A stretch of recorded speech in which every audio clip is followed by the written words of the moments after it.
გამარჯობა მეგობრებო, დღეს მინდა ვისაუბრო იმ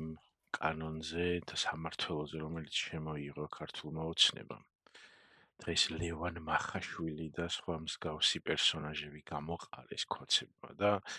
ძალიან უნამუსოდ გველაპარაკებოდნენ იმაზე, თურმე რომ ეს სიძულვილის ენაო, კაცო, ჩვენო სულ თავდაცვის რეჟიმში ვიყავით. წარმოგიდგენია, გასლაითინგი, ესე იგი ყალბი რეალობის შექმნის მცდელობა, რომ პირდაპირ იტყვებიან. ჩვენო კაცო და ასამბობთ თავდაცვის რეჟიმში ვიყავითო, ესე იგი პრეზიდენტად რო დანიშნეს ის კაცი გინებით გვახსოვს პარლამენტიდან,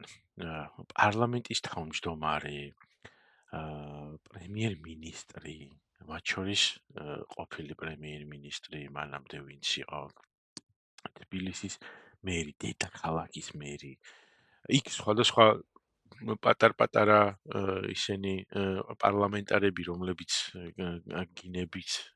გამოირჩეოდნენ და მხოლოდ გინების მეტი არაფერი არ გაუკეთებიათ თავიანთ პოლიტიკურ საქმიანობაში, ეგ მაგაცე ლაპარაკიც კი ზედმეტი არის უკვე. მაგრამ ხო და აი ამ ხალხის და აი ამ დეგრადირებული გარემოს შემოქმედი პოლიტიკური ძალა გვეუბნება უნამუსოდ იმას, რომ თურმე თვითონ არიან თავდაცვის რეჟიმში და იძულებულები იყვნენ, რომ ეს კანონი შემოეღოთ. ანუ რეალურად ეს წუთი აი როდესაც ლაპარაკი არის იმაზე, რომ დამპყრობლის პოლიტიკის გატარება მხოლოდ და მხოლოდ სხვადასხვა პოლიტიკური თემები არ არის. დამპყრობლის პოლიტიკის გატარება არის მათ შორის ინსტიტუციური და კულტურული დეგრადაცია ხალხის. აი ქართველობის წართმევა თუ რამე შეიძლება იყოს არის ის, რომ ინდონეზე მოახერხო ადამიანმა საჯარო და პოლიტიკური დისკუსიის დეგრადირება, რომ ერს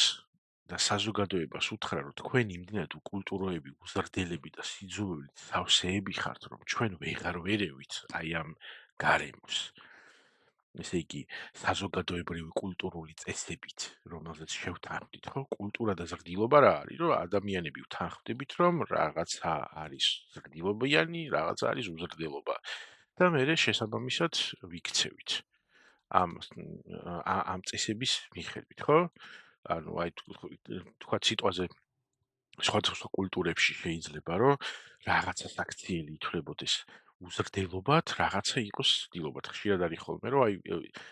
სხვა კულტურის წარმომადგენელი რომ რაღაცა სხვანაირად მოიქცევა შენთან, ან შენ მოიქცევი სხვა კულტურის იმასთან, იქ პირველი რაც უნდა გაითვალისწინო ხოლმე ყოველთვის რომ შენ რასაც შეიძლება აღიქვა უზრდელობად, ეს შეიძლება იმისთვის არ არის უზრდელობა. რაც ნიშნავს იმას, რომ ზრდილობა, კულტურა და ურთიერთობა რაღაცა ესეთი სოციალური ქცევა არის შეთანხმებული სოციუმის მიერ შედგენილი რაღაცა სოციალური წესები. ხო და ესე იგი ამის დეგრადაცია იმდენად მოახერხა ამ ხალხმა. 14 წელიწადი არის ხელისუფლებაში არიან. რომ ესენი ამბობენ, რომ ესე იგი ვერ ვუმკლავდებით იმას, რომ რაღაცნაირად კულტურა ნორმალურად იყოს ამ ქვეყანაში და ამიტომ იძულებულები ვართ, რომ შემოვიღოთ რაღაცა კანონი, რომ კანონის ძალით გაიძულოთ ქართველები, რომ იყოთ ზრდილობიანები. წარმოიდგინე. და თან ანუ როგორი სიტუაცია არის, იცი რომ აი როდესაც ლაპარაკი იყო იმაზე, რომ მაგალითად თიტო სამხარაძეს რას ერჩით ეხლა კაცო ემოციური ადამიანია და იქ მამუკა მდინარაძე მისიც კი თქვა რომ თქვენო რა იცითო ეხლა რომ ჩვენო მეგობრულად არ ვისაუბრებოდით ხოლმეო თიტოსო და არ ვეუბნებოდითო რომ ეგრე ნუ იქცეოდა გესმის ანუ ესე იგი ვერ მოახერხეს ისიც თვითონ ამხელა კაცს პარლამენტარ კაცს რომ ზრდილობის ფარგლებში და ჩარჩოში ჩაესვათ და რაღაცა ქცევის წესები და ნორმებში ჩაესვათ ადამიანი ის ვერ მოახერხეს და კანონის შემოღება დაჭირდა. ზოგადად როდესაც ლაპარაკი იყო ზუსტად მაგაზე რომ თიტო სამხარაძისნაირი ტიპები და ამ რიტორიკის და აი ესეთი კულტურის მქონე ადამიანები რომ გამოჩნდნენ, აქ თავარი მანიშნებელი იყო ეს, რომ ბიძინა ივანიშვილს როგორც რომ ადამიანს რომელიც არის დამპყრობლის ნაცვალი და წარმომადგენელი საქართველოში მისი მიზანი ერთი და ფუნქცია ერთ-ერთი ზუსტად იყო ის, რომ იმდენად იმდენად დაედეგრადირებინა გარემო, კულტურა, აღქმა, ზრდილობა, ეს სოციალური კონტრაქტი,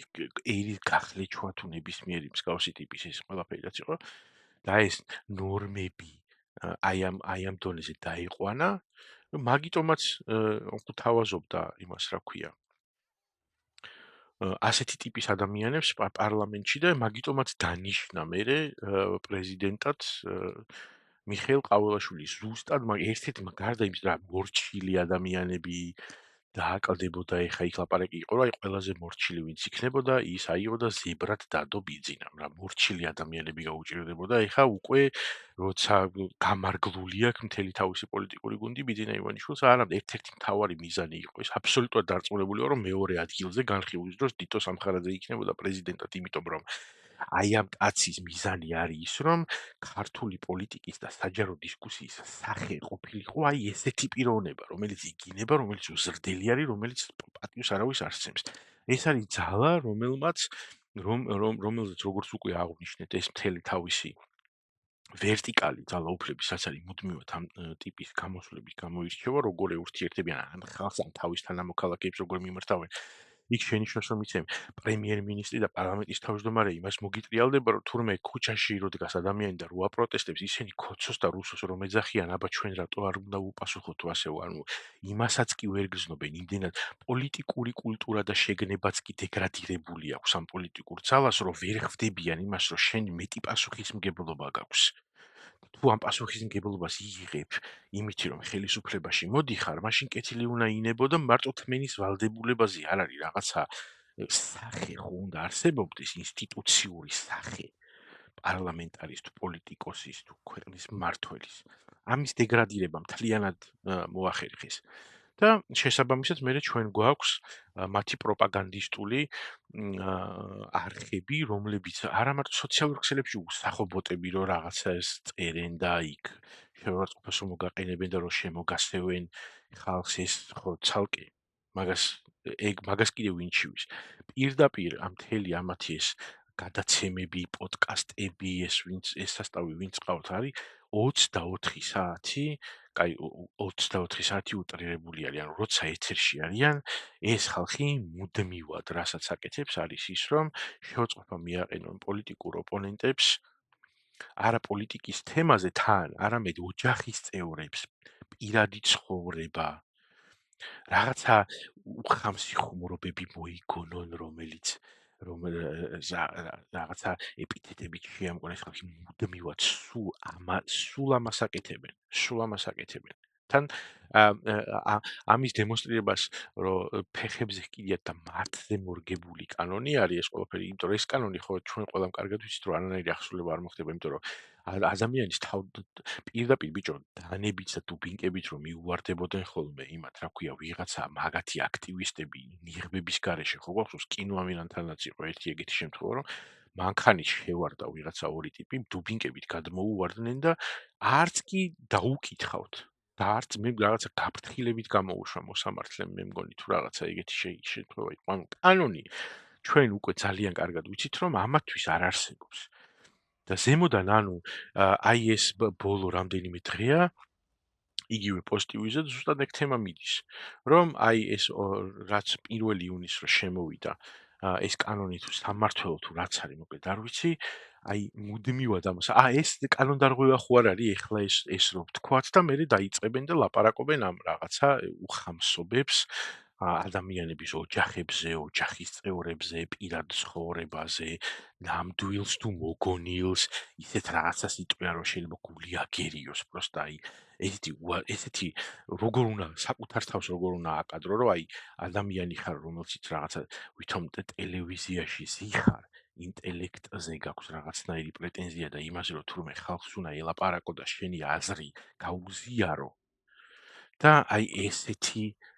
ლექსიკით და ესეთი იმეებით ელაპარაკებოდა იმ ხალხს, ვინც გისმენს პირდაპირ ეთერში.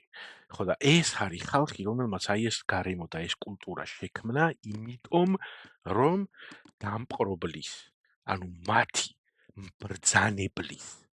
და ვისაც ისინი ემსახურებიან, იმის მიზანი არის, რომ ერის დეგრადაცია მოხდეს თავიდან ბოლომდე.